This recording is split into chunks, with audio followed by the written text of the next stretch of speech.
रंजू बहन की बहू सृष्टि बहुत संस्कारी थी। दोनों सास बहू बड़े प्यार से रहती और मिलजुल कर घर का काम करती थी। पर ये बात कईयों को तो अच्छी लगती लेकिन कई लोगों को तो जलन का कारण बन गई थी। एक दिन सृष्टि से मिलने उसकी सहेली घर आती है। अरे सृष्टि, तू तो बड़ी अच्छी लग रही है। यहाँ तो घर का सारा काम करते करते हालत ही खराब हो जाती है। अपने ऊपर ध्यान देने का वक्त ही नहीं मिलता। तू तो बड़ी किस्मत वाली है। सृष्टि इस बात से हमेशा खुश रहती थी कि उसे एक अच्छा ससुराल मिला है। लेकिन एक दिन रंजू बहन की दूर की मौसी उसके साथ रहने आती है। अरे तू क्यों सारा दिन घर का काम करती है? बहू को बोला कर घर का काम किया करे। अरे है तो वो भी बेटी की तरह ही ना, और मिलजुल कर काम जल्दी हो जाता है। तू तो बड़ी सीधी है। देख कैसे मटक मटक के सारे घर में घूमती है तेरी बहू। मेरी बहू होती तो इस वक्त मेरा पैर दबाती। क्या ये तेरे पैर दबाती है? पैर तो कभी नहीं दबाए इसने मेरे। ये सुनकर रंजना मौसी समझ जाती है कि उसने अपना काम कर दिया। अब जल्दी सास बहू में जंग होगी। मौसी मुस्कुराती हुई वहां से निकल जाती है। एक दिन रंजना मौसी सृष्टि से कहती है, तुम्हारे कान के झुमके तो बड़े सुंदर लग रहे हैं। जरूर तुम्हारी सास ने दिए होंगे। नहीं नहीं मौसी, मेरी माँ ने दिए हैं। अच्छा, फिर तेरी सास मुझे क्यों कह रही थी कि ये झुमके उसने तुम्हें दिए हैं? उसे झूठ नहीं बोलना चाहिए था। वैसे तुम्हारी सास ये भी कह रही थी कि तुम्हें खाना बनाना नहीं आता, तभी उस बेचारी को सारा दिन तुम्हारे साथ काम करने के लिए किचन में लगना पड़ता है। ऐसी तो कोई बात नहीं है, मुझे खाना बनाना नहीं आता। अरे मैंने तो खुद उन्हें खाना बनाना सिखाया है मौसी। रंजना मौसी वहां से चली जाती हैं। किचन में सृष्टि खाना बना रही होती है कि तभी उसकी सास वहां आ जाती है और वो कहती है, आज मेरे पैर में बहुत दर्द है, खाना तू ही बना ले। और वैसे भी मैंने सुना है कि मुझे खाना बनाना तो तूने सिखाया है। हाँ माँ जी, सुना तो आपने सही है। वैसे मैंने भी बहुत कुछ सुना है, लेकिन क्या बोलूं।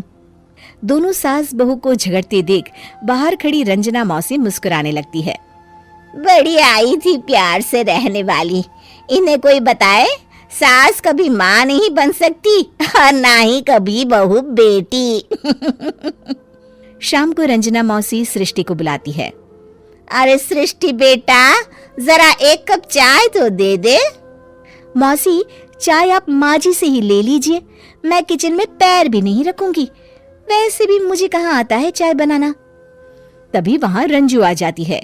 वो सृष्टि की बात सुन लेती है। हाँ हाँ बहू रानी, तुझे तो कुछ नहीं आता। रंजना, तो तू एक काम कर, तू ही चाय बना ले।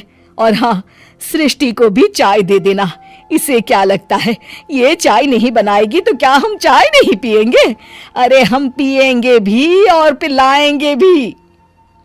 रंजना मौसी थक कर उठती है।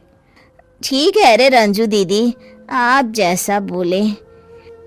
रंजना चाय बनाकर लाती है और सोफे पर बैठी सृष्टि और रंजू को चाय देती है। अच्छा, मैं थोड़ा मंदिर तक जा रही हूँ, रात में देर हो जाएगी आने में। रंजना देर रात घर आती है तो सृष्टि को आवाज लगाती है। अरे बहू रानी, कुछ खाने को तो दे दे, बहुत जोर से भूख लगी है। मैंने कोई खाना बना नहीं बनाया मौसी। वैसे भी आपकी बहन तो कहती है ना कि मुझे खाना बनाना आता ही नहीं। हे भगवान, अब यह फिर से ना शुरू हो जाए। तभी वहां रंजू आ जाती है। रंजू, आज खाना तुम ही बना लो। और हाँ, थोड़ा खाना सृष्टि को भी दे देना, ताकि इसे भी पता चले कि हमारे यहाँ खाने का स्वाद क्या होता है। रंजना बेचारी किचन में जाकर पूरे घर का खाना बनाती है। जब वो खाना बनाकर बाहर निकलती है तो सास बहू टेबल पर बैठकर उसका इंतजार कर रही होती हैं। लाओ लाओ रंजू, जल्दी खाना लाओ, बहुत जोर की भूख लगी है। सास बहू खाना खाकर अपने अपने कमरे में चली जाती है। अगले दिन सुबह रंजू रंजना के कमरे में जाती है। अरे रंजू, अभी तक सो रही हो? जरा नाश्ता तो बना दो। तुम्हें तो पता है ना कि बहू आजकल किचन में पाँव भी नहीं रखती। पता नहीं किसने उसके कान भरे हैं। चलो अब उठो और नाश्ता बनाओ। और हाँ, सृष्टि को भी दे देना खाने के लिए। अरे उसे भी तो पता चले कि हमारे घर का नाश्ता कैसा होता है। मैं नीचे जा रही हूँ, जरा जल्दी वक्त पर आ जाना। हाँ। रंजना नीचे उतरती है और उसके हाथ में सूटकेस होता है। अरे रंजू, कहाँ जा रही हो? नाश्ता नहीं बनाओगी? अरे मौसी, बहुत जोर की भूख लगी है, नाश्ता अभी तक नहीं बना। अरे मैं कुछ नहीं बनाऊंगी, मैं तो घर जा रही हूँ। तुम सास बहू के चक्कर में मेरी तो कमर ही टूट गई। अरे अरे मौसी, कहाँ जा रही हो?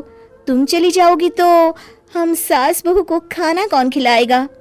रंजना मौसी भागते हुए कहती है। अरे मेरे बस की नहीं है, मुझे माफ करो, मैंने तो गलती कर दी तुम दोनों के बीच में झगड़ा लगाकर। रंजना मौसी के जाने के बाद रंजू सृष्टि से कहती है, बढ़िया आई थी हमारे बीच लड़ाई लगवाने वाली। अरे कौन कहता है कि सास माँ और बहू बेटी नहीं बन सकती? सही कह रही है माँ, अगर ऐसे भड़काने वाले लोगों से दूर रहा जाए तो हर सास माँ और हर बहू बेटी बन सकती है।